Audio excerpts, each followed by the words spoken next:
Hello and welcome Trio family or anyone that's joining us today. My name is Marlon Romero. I'm a peer mentor for Trio Journey, and today I'm going to be telling you guys on how you guys can make a good resume. Now to start off with, we're going to hit a little few points on what requirements you're going to be needing. Now, the first requirement, of course, is going to be your name. So, of course, your company that you're trying to hire for, or also the job you're trying to hire for, or anywhere you're trying to get hired for, they're going to have to know who you are as a person. So of course you're going to have to need your name, they're going to have to need who you are. And the next thing you want to do after you have put your name, you of course want to put contact information. So let's say they actually want to get you for an interview. You'd want to at least leave them your phone number or your email address. Now, if you really feel safe about it, you could also leave your actual address. But I mostly highly recommend just putting your phone number or your email address, or if you know if you got one. Next thing you'd want to do, you'd be wanting to put your education. Now, when I say you want to put your education, of course, I mean that you'd want to put your high school diplomas, if you got any, or if you graduated high school. You want to put degrees you got in college, or like, let's say you finally got a bachelor or associate degree, you want to put that. You want to put all the degrees you got from taking college courses, classes, and etc. Next thing you want to put would be your work history. Now, let's say you in the past already worked at like a supermarket, or you worked at some sort of office, or etc. You want to put down every single little detail about what you did in that exact job, and the positions you might have got into, and the experiences you got from that job. Now, again, like I said, from your work history, you want to get your professional experience. So basically what you've done when you were working at that institution. So let's say you're working as a, I don't know, store manager, or yeah, a store manager.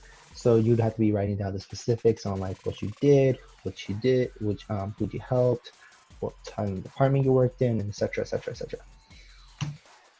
Now, of course, the qualifications. Whenever you're looking at an application for to apply for a job, you'd want to see what kind of things they're looking for.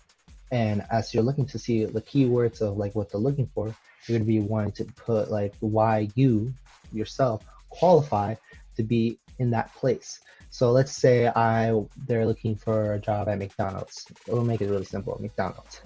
Now they're one of the things that they're asking for is for a friendly person, and you're like, wait a second, I'm a friendly person. So of course you'd be like, you could write it in like a really specific manner, like I had experience with this sort of professionalism where I had to deal with situations where it was in dire need of me being at a point where I had to be at the most positive attitude, and etc., etc.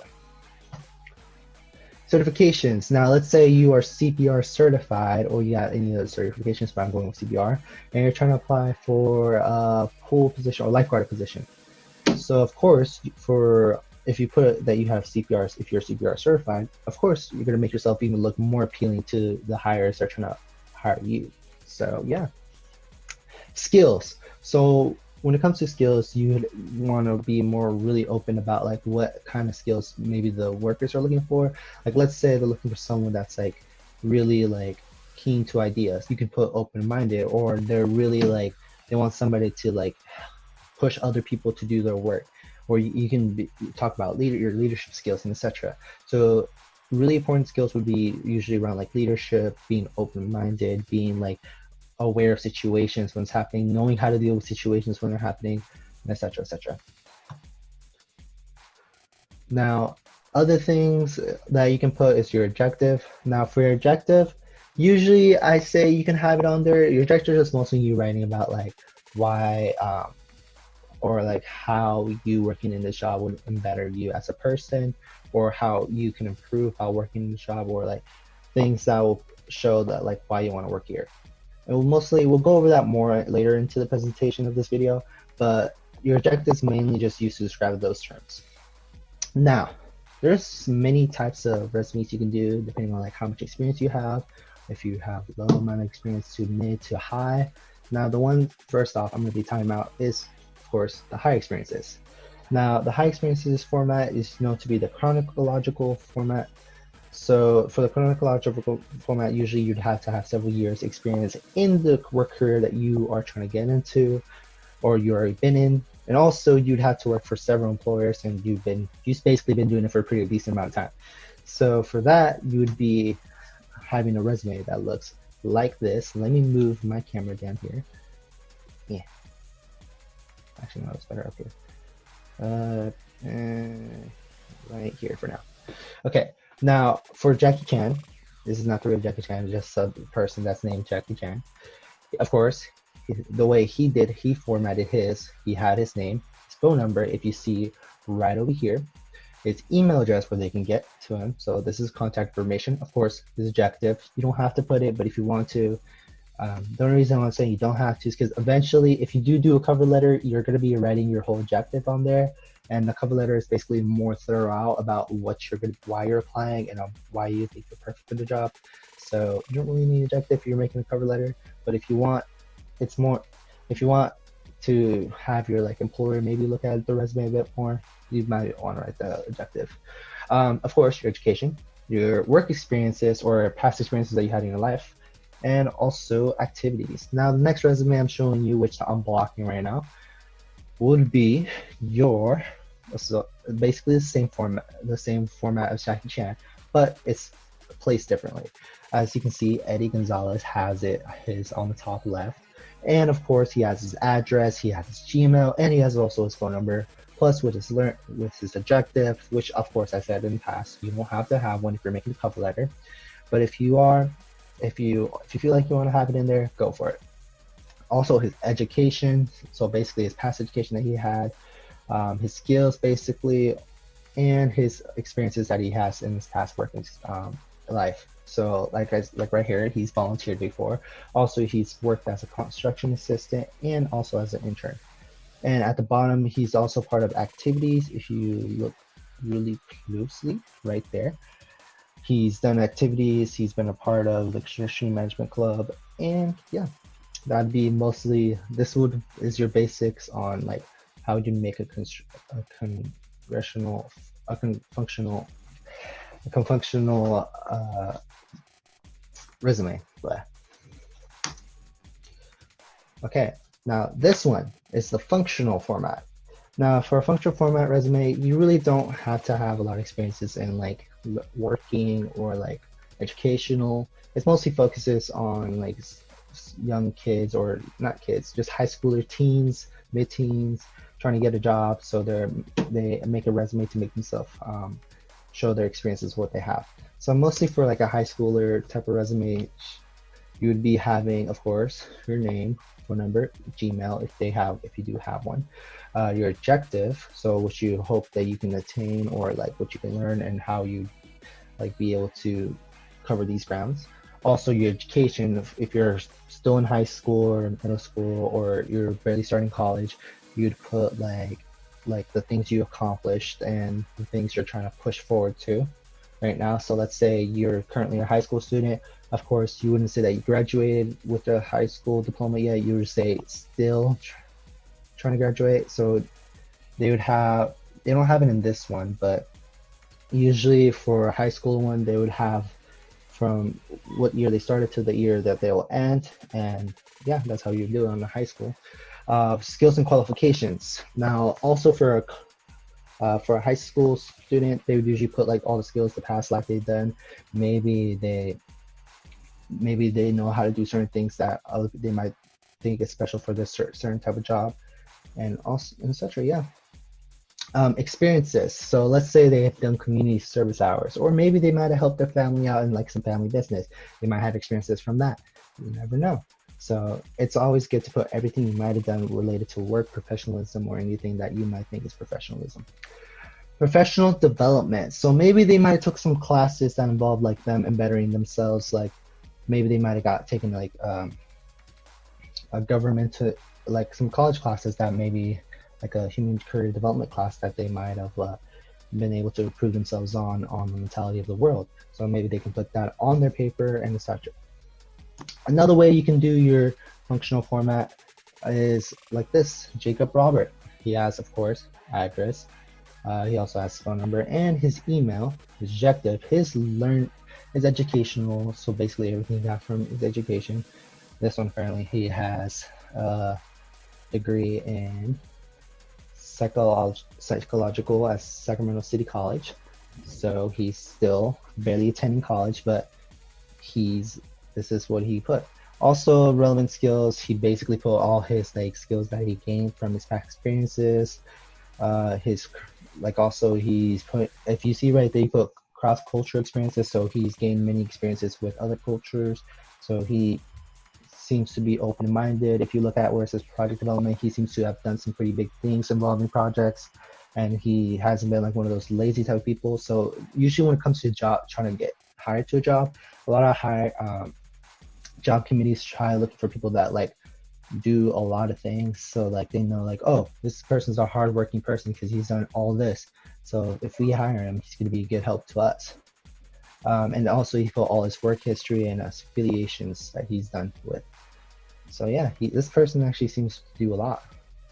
Okay, for the next one, it's going to be combinational format. Now for the combinational format, usually is for, of course, college students. So technically the functional and the combinational are like really close. Just that combinational is a bit more like the college students that are like have more experiences, and yeah.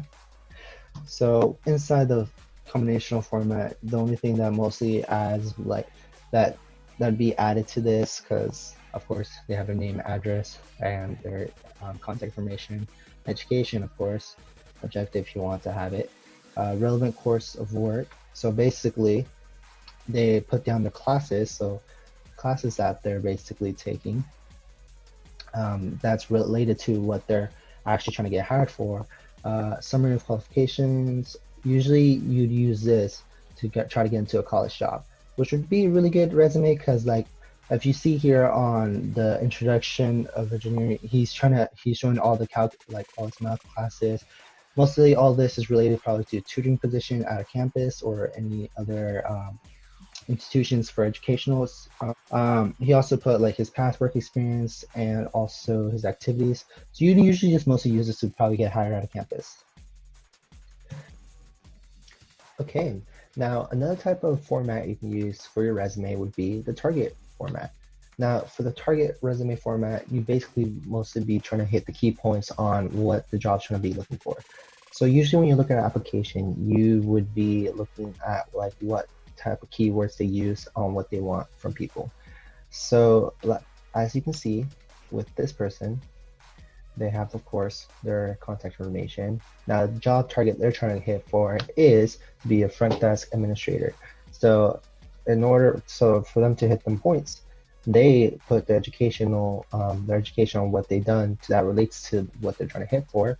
Also, like put their job skills like using Microsoft Office, which is basically a thing that nowadays everyone uses for office work. And they put all their skills that they use, that they know how to do related to office work. Now, if you look over here at professional experiences, they actually talk about their past work experiences, what they've done when actually working at like a specific area. Like here, they put that they worked at a hotel, and because they put that, they also talked about like what they've done at the hotel, they greet people, and etc. Now, the last slide is, of course, our cover letter. Now, for those of you guys that do not know what a cover letter is, now a cover letter is basically it's you trying to promote yourself the highest you can. It's basically you're trying to sell yourself out, not like sell yourself out, but you're trying to have whoever's reading your cover letter know a little bit more on who you are and why you're going to be perfect for the position that you're trying to get hired for. It's basically you're just trying to offer like what you can offer to the organization. That's basically it.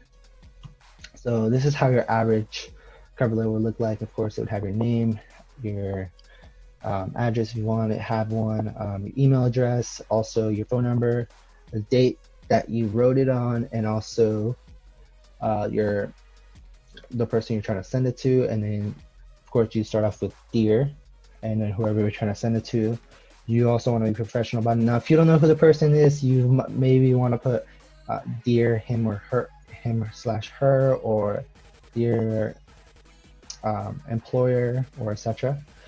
And then you write of course about why you're trying to write for the position, why you think you're going to be good for this position, why you agree with what some of the things that they're trying to do for their job or program that you're trying to get hired at, and at the end you also want to really include that you're to thank them about for thank them for taking their time to maybe take you into consideration. Of course, you sincerely, and then whoever you're sending it to. Or if you don't know who you're sending to, of course, you can just put employer or them or he, she, etc. So, with all that has been said about resumes, I kind of have a little mission for you guys, or an activity. So the next thing you guys are going to do is, if you guys really want to get this workshop done, I want you guys to either go on Word or go on to your Google Doc, make or update your resume to what you might want to use for the future. So when I say make or update, basically if you haven't made a resume, of course, go back throughout the video and see if any of these resumes you want to kind of like look at, skim over, and be like, okay, maybe I should do it like this. You can do that. Or update. So if you already have a resume, then just start uploading more like information about yourself. Write about like your past experiences, past job experiences. Maybe even add a bit more about like what you can write about. Maybe you volunteered and you didn't write that in. Write that in. You're trying to promote yourself. Get that money. So yeah. And as soon as you're done, you're going to be submitting it in our inbox. You could either do the activity here, or you can do the other, you can answer the quiz that will be sent through this workshop. Thank you for coming here and watching this video. Again, my name is Marlon. I'm a peer mentor for the Trio Journey program, and you just watched on how to make a good resume.